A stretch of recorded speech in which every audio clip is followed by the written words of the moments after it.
What is up, everybody? Hey, welcome to our Reflections podcast. I was just told by Mike that this is episode number 71. And we were like, hey, we got to do something incredible for episode 100. So something off the chain. Do folks still say off the chain? I don't know. But just bananas. So keep your eyes and ears open. It won't be for a few months yet, but episode 100 coming. But I wanted to tell you about this great article I just read over the Christmas break. And here's the title of the article. And I'm going to open with a long quote from it, so buckle up. But here's the title is called The Cross and the Machine. Now here's the subtitle. I love a good subtitle. Here it is. After years of atheism, I went searching for the truth. I found Buddhism, then witchcraft, and eventually Christianity. I love that. And his name is Paul Kingsnorth. And in it, he talks about his search for something deep and meaningful in his life. And as he mentions, he starts with atheism, and in there, his intellectual side was kind of appeased, and he liked that. But it was missing the mystery and the depth and the meaning of something else. And so he leaves atheism, and he goes and finds Buddhism, and then witchcraft, and then eventually he kind of lands in Christianity. Because in Christianity, he finds this deeply resonant, divine mystery, this transcendent that's connected to the whole world and himself. And he like falls in love. And the odd thing is, he grows up in the Christian faith. He leaves it as a young boy, but he grows up in this expression of Christianity. And he's English, so he grows up in this English version of it that he doesn't like. That doesn't speak to him at all. But here's how he opens the article. I love this. This is really good. So he says, back then when I was a kid, he said there were two distinct flavors of Christianity. And he's explaining a bit why he leaves it early on as a young boy. But the part I want you to notice is at the end of this quote. But he says, back then, there were two flavors of Christianity, both of which I tried to avoid. One was the fusty old Church of England variety. You would see this if you had to go to a wedding or a funeral, or when a vicar, which is like a priest or a pastor, was invited to give a sermon at school. The vicar would be slightly Victorian figure, an older man, almost dainty in his manners, trying to speak his best in a dying tongue to a generation of kids more interested in their ZX Spectrums, which is like a mobile computer back in the day. And the Victorian vicar would hand out morality lessons from a man who lived 2,000 years ago and whose core imagery might as well have been from Mars. Wine presses and fishing boats and vineyards, masters and servants and virgins. In other words, this old Victorian sort of style vicar would come in his dusty old mannerisms and speaking in vernacular and didn't connect with anybody. And these kids were more interested in their electronics and sport than they were with what the things he had to say from this gone-by era. That was the first flavor of Christianity. The second flavor was what he called the trendy vicar, or the trendy pastor. Maybe you've heard of this guy or woman. The trendy vicar was plugged into the spirit of the age. He was on our side, he writes.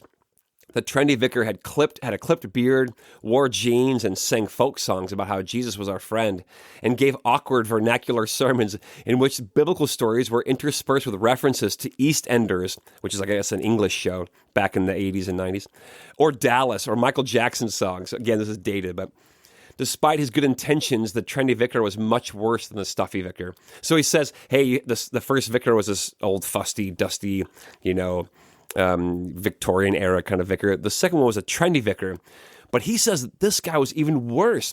He came in there with his trendy folk songs and references to Dallas or Michael Jackson, and despite his good intentions, he was much worse, and here's why. At least the Victorian sermons were in some way otherworldly, as religion should be. Because he's going on a search for something deep and meaningful and something that speaks to the divine, to this engagement with this transcendent being called God.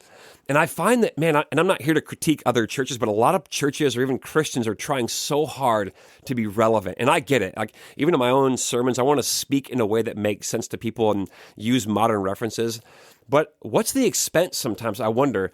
Many people don't need more trends or more, hip sermons or hip pastors. Many times, what people really need is another world. They need an otherworldly kind of message or experience, and they need to be kind of hooked back into the transcendent. And I'm afraid that sometimes many of our modern churches or even Christians just try so hard to be relevant They lose the mystical, the magical, the connection with the deeper or the transcendent, the divine. It reminds me of the story. I think I might have told it on here before. I can't remember, but this Buddhist man lived next door to a Christian, and the Christian invites the Buddhist to go to church with him. And the Buddhist's like, yeah, for sure. And he goes and hangs out, and they have a church gathering, and they leave. And afterwards, the Christian says to the Buddhist, hey, what'd you think? And the Buddhist was like, man, it was decent, but I don't know how you guys ever hear from God with all the talking you do in there. Oh, man. And it's like, yeah, I think sometimes we try to fill the space in our religious gatherings or our Christian gatherings or worship services with so many things, and maybe even modern day trendy, elements, that we're missing something. We're missing that otherworldly Christianity, the connection to something deeper, to listening to the divine, to experiencing the divine and the transcendent. And we live in a culture that, by and large, has been disconnected, in the Western world, I'll say anyway, from the transcendent. We favor materialism and scientific data and these kinds of things. And so we've sort of already edged out things like mystery and awe and wonder and God. But I think at the same time, people long for otherworldly kinds of connections. And I think sermons like that, or sacramental gatherings that have things like communion and baptism and prayer and listening for God, those things can speak to this desire in us to connect with the divine. I think we've lost this sense of wonder and awe, and especially in our faith, perhaps. There's this great quote by Abraham Joshua Heschel, and this is a bit longer too, but bear with me. He says this. He says, the meaning of awe is to realize that life takes place under wide horizons. Horizons that range beyond the span of an individual life or even the life of a nation, a generation, or an era. That life, I'm adding my own bit here, but life is sort of, it sort of stretches beyond just an individual moment or person or a lifetime. It's like this incredibly wide thing. He goes on to say, awe enables us to perceive in the world intimations or hints or shadows of the divine, to sense in small things the beginning of infinite significance. You ever had something small that you're like, man, there's something beautifully deep and profound and significant in this small thing? I don't know, like a piece of bread and some wine or water. He goes on to say, to sense the ultimate in the common and the simple, and to feel in the rush of the passing, the stillness of the eternal. And I love that. I was at a lecture one time at Harvard, and this Jewish rabbi said, to close his whole lecture, he said, hey, what do people of faith have to offer in a post-Darwinian culture? And everyone kind of leaned in and on the edge of their seats, and he said, I think it's this, that in a post-Darwinian culture, we, people of faith, can offer awe. Oh my gosh, that's it. Like, people don't need another pep talk or self-help book or TED Talk. Those are all good things. But people need something deeper. They need connection, experience of the divine, of the Father who chases them down and forgives them and gives them hope in a new world and a new future. They need an otherworldly kind of faith. And by this, I don't mean disconnection from this world or like escapism from this world and its problems, a faith that they say is so heavenly minded it's no earthly good. I don't mean that. I mean one that can see above the fray, that one that has deep bass notes, in a world full of treble notes, one that's deeply rooted in mystery and power and the divine and the transcendent. That's what we need. I think I, like this author, long for people who have this connection to an otherworldly kind of faith, because that's what I long for in the deepest parts of my being.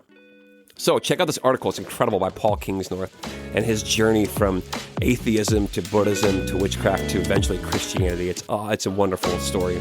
And today, may you have your eyes opened and your heart and your ears opened, and may you be filled with the wonder and awe of God today. Amen. Hey, if you enjoy this show, I'd love to have you share it with some friends. And don't forget, you are always welcome to join us in person at Central in Elk River at 8:30, which is our liturgical gathering, or at 10 o'clock, our modern gathering. Or you can check us out online at clcelkriver.org. Peace.